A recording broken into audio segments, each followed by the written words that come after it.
Yourself, this Chris with T3 Medias, and this is the review for Brightburn, directed by, David Yarovesky. I wanted to make sure I said that correctly, starring Elizabeth Banks and Jackson Dunn. Wow, so I just saw it. It wasn't as, I'm gonna be honest with you, it wasn't as good as what I was hoping for. I feel like it was a lot of missed opportunities, but I want to get into that a little bit later. What I did like about it, let me tell you what I liked a lot about this movie. The way it began, the whole Superman feel to it, the whole Superman vibe to it and whatnot, that was it was what I was coming for, and it didn't disappoint. You got a family in Kansas who were trying to desperately have a baby where things weren't going right, and then all of a sudden one night something falls from the sky, there's a baby inside, it looks like your prayers have been answered. All the the seeds, thing that falls from the sky, it looks like one of us. Now right off the bat, like from everything that you saw from the trailers, when the thing starts to turn and his powers start to manifest, a lot of it reminded me of early episodes of the TV series Smallville. Now, if you remember, like, there's been a lot of different incarnations of Superman. When his ship brings him down, sometimes there's some episodes where, or comic books or in the movies, where the message from Krypton is like, protect him, he'll be a savior, this and that and the other. In Smallville, it was different. You will conquer them and lead them. Things like that. And in this movie, it leans towards the latter. I don't know what's the latter side of it, where he's meant to be a conqueror. Now, I was looking for, I don't know what I was looking for. It seemed that Jackson, he's a young talent. His abilities to be like an aw shucks kind of a kid, to be pushed around, be bullied and teased a little bit, to be a romantic, and all these things, want to be a nice kid and have friends and be normal and fit in. Those things were all done properly, done right. I feel like he executed the softer side of the character very well. It's just that when things immediately turn to his inner demons, at first I couldn't tell whether or not the boy was being controlled remotely, or if something just within him was just being activated. It felt like he did a good job. It felt like two different characters for a while. It felt like a light switch, as if something else was completely taking over his brain and he was just not there, and it was just something else. Because there was times, and if I could, little spoilers, light spoilers here. If you haven't seen it, if you don't want to be spoiled, then don't watch. But there was even times where he just didn't even realize what he was doing. Then it felt like later seasons of Smallville, when everything starts to reconcile, when he finally embraces and understands what he is. The translation starts to come through. There's no more blackouts. He's either the person that he was raised to be and the thing that's controlling him all merged into one, and he embraces it fully, or the thing that's controlling him totally takes over. The problem was, in moments where he seemed like he was trying to always get away with it and things like that, I couldn't tell the direction of where he was, where the writing or the direction was, where it was meant for the audience to see through it. He came off as a bad liar. He's such an honest kid that when he tries to cover up his bad deeds, he can't cover it up. Sometimes he's just deliberate and doesn't care. Other times he's really trying to get away with it. I would expect more like the characters that played his parents, Elizabeth Banks, for example, to be the ones who, within reason, parents can tell when their own kids are lying to them. Parents that actually pay attention. But I don't know if it was meant for the audience to make it that blatant, like he's lying, everybody can see he's lying. Nobody believes him, or that he just the reason why he was that bad of a liar is because that was the way it was meant to be presented, like, because he doesn't care, because he doesn't fear anything. Now that's fine if that's what it was. That's what it was intended. But I kind of felt like the missed opportunity was him being more menacing, him being more of a cerebral kind of a kid, sneaky, having the ability. Maybe if he sucked as a liar before when he was struggling with it, and then when he fully embraced it, could be a perfect liar. That to me would have been scarier.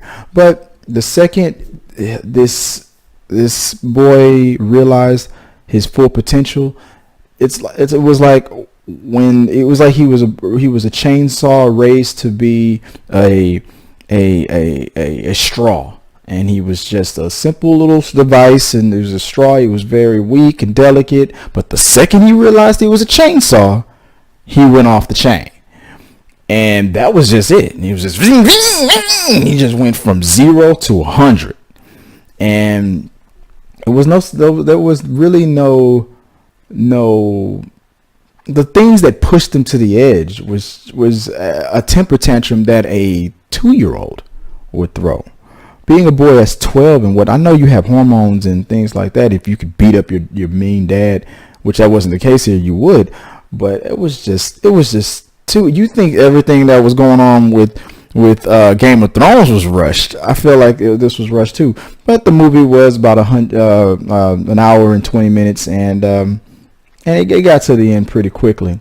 Now, whether or not there's a sequel to this, or if there's a greater story to be told, there's talking about evil has a superhero now, or if the Guns are trying to. This feels like a contained one and done thing. But if I can tell that if this is successful, there would be more to come. Not necessarily with the Brightburn character, but of something else. But I feel like this has already been done in horror, with the not the Insidious movies, the Annabelle movies, and everything that's connected with them. This is kind of a movie that's already been done before, and in the horror aspect, the only difference is that you just incorporate the superhero aspect into it, which is fine. But with Annabelle and The Conjuring and all those things, it doesn't feel like this is going to really make a dent. I don't feel like this is something I would be collecting or looking forward to as much as I would be looking forward to The Conjuring and everything that's related to The Nun, La Llorona, the Crooked Man. They've done a good job in creating a horror universe. With that, a superhero horror universe, I don't know, if it kind of feels like this is pandering, like you're trying to strike while the iron of the superhero is hot with a little horror twist. Fine. It was pretty bloody and pretty graphic and a lot, but it seemed like it was a lot of the graphic stuff was just unnecessary. The things that were more scary about this was the stuff that you couldn't see, but they still threw a lot of things in your face, and it just didn't feel that necessary. I'm okay with the movie. It's fine. It's not anything that I'm too excited about. So I don't recommend it that hard. If you're curious about it, go check it out. But don't expect, in my opinion, don't expect it to be anything that's just going to knock your socks off. You're not. There's nothing really here. And I don't know if this is if I'm just overthinking it or underthinking it, because of the fact that the Superman story has been told so many times. A kid that's gone evil has been told so many times, and a basic horror has been done in so many ways, and you put all of these things that have been done to death or done so many times, and then the only real twist or difference is the fact that you just put them all together in one genre, in one movie. Was that enough to make this a unique kind of film? No, not really. There was really nothing really that unique about it. Acting wise, everything was just Elizabeth Banks crushed it. A lot of the supporting characters crushed it. The only parts that I wasn't feeling the real horror from was from the Brightburn character himself. I didn't I saw him being a threat and a terrifying character, but but after the credits started rolling, that was it. Okay, I saw that. I'm done. Nothing really to think about that beyond that. So whether or not there's more to tell here, I don't know, but I'm not looking forward to it. Some parts of it, even though it was only an hour and 20 something minutes, I did feel like it was kind of boring at some parts. So I feel like if there's a sequel to come, there's more to tell, and there's something that can be done with the subtlety of it. It doesn't really need to be that hard in your face. It could still be rated R, but I feel like they went a little graphic, a little too hard with the graphic stuff.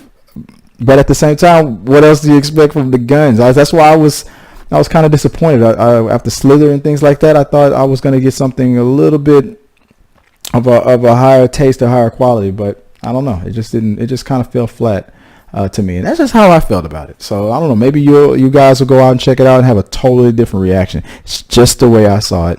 And I'm curious to get your thoughts on it. So let me know after you go check this movie out. Put it in the box, comment below, and then let's just keep talking about this, guys. Just repeat on the comment section here. Just let's keep talking. Till next time, guys.